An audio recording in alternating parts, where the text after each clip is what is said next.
The rain began without warning. It wasn't a storm. There was no thunder, no violent wind, no dark clouds swallowing the sky. It was simply rain. A quiet, steady drizzle that lasted for nearly an entire day. No one realized that the world had just changed forever. 3 days later, every human being on Earth gradually lost their sight. Doctors were helpless. Scientists couldn't identify the cause. Governments declared worldwide emergencies, but no explanation ever came.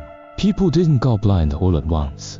Their vision faded little by little until everything dissolved into endless darkness. Then, on the 7th day, mine came back. Lin Mo ... in a single quote said ready. Zilan's voice drifted upstairs. I slowly sat up in bed.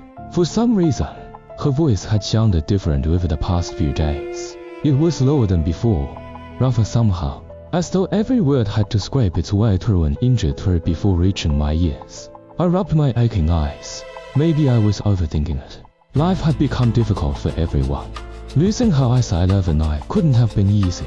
Picking up my white cane, I carefully made my way downstairs, tapping each step before placing my weight on it. Thanks, I said with a smile.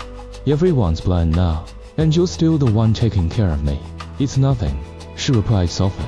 You eventually learn where everything is. I still bump into things sometimes, So don't blame me if dinner doesn't taste very good.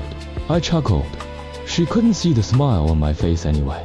Feeling around the table, I found my chopsticks. I lightly tapped the edge of the plate until I figured out where the food was. The first piece I picked up felt heavier than expected. I placed it into my mouth. The texture immediately felt wrong, dense, rubbery, almost impossible to chew. An overwhelming amount of salt flooded my tongue, followed by an unpleasant smell that reminded me of meat left out for far too long. I frowned. Did this spoil? Food was scarce now. Throwing it away would have been wasteful. After hesitating for only a second, I forced myself to swallow. When dinner was over, I reached for my jacket hanging beside the door. Zilan, HM. My parents called before everything happened. They said they'd come stay with us so we could look after each other. They left 3 days ago. They should have arrived by now. I know. Her answer came almost immediately. I'll keep listening for them. I nodded. Alright. I'm heading to work.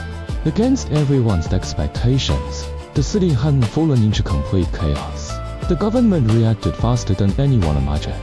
Raised tactile guide paths had been installed throughout the streets, allowing blind pedestrians to navigate with canes. Different stores played different audio signals from speakers outside their entrances, making it possible to identify shops simply by listening. Life hadn't returned to normal, but somehow CIVIOISATION was still functioning.